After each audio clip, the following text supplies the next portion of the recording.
Oxfam has been left tens of millions of pounds by a British businessman, Richard Cousins, who was killed along with members of his family in a plane crash in Australia last New Year's Eve. It's thought to be the biggest single donation to the charity. Oxfam has been struggling to recover from a sex abuse scandal, which led to a significant reduction in public donations this year.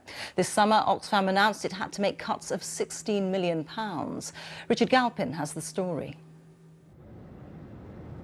A tragedy last New Year's Eve near Sydney. A seaplane taking British tourists on a sightseeing tour of the area had crashed into a river, killing everyone on board.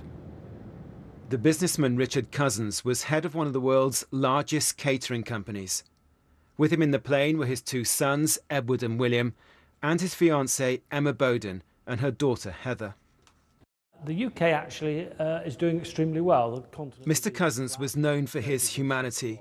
What wasn't known was that he'd reportedly changed his will using a special clause, so most of his money would go to Oxfam if he and his children died together.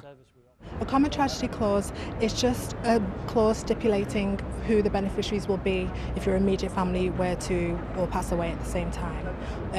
So it's also called a wipeout clause, and it also could be known as a disaster scenario clause as well. At the Oxfam offices today, there's been astonishment at the money they'll now receive. It could be the biggest amount ever given to Oxfam by an individual donor. In a statement, the aid agency said, "We are extremely grateful for this bequest of which we've only recently been notified.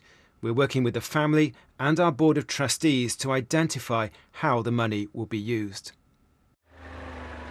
And it could not have come at a more important time. Oxfam is still reeling from a scandal which has led to cuts in its funding, after some of its staff, who were working here in Haiti following the massive earthquake 8 years ago, were accused of sexual misconduct. Well, clearly any charity that receives a donation of that size, it's going to make an incredible difference to the causes that they're working on. So a donation of this size for Oxfam is going to be incredibly important, and I suspect will be something that sustains them for a number of years. Oxfam has been planning to make swinging cuts to save millions of pounds as a result of the scandal. But now, with the money left by Richard Cousins, it could help the aid agency turn a corner after one of the worst years in its history. Richard Galpin, BBC News.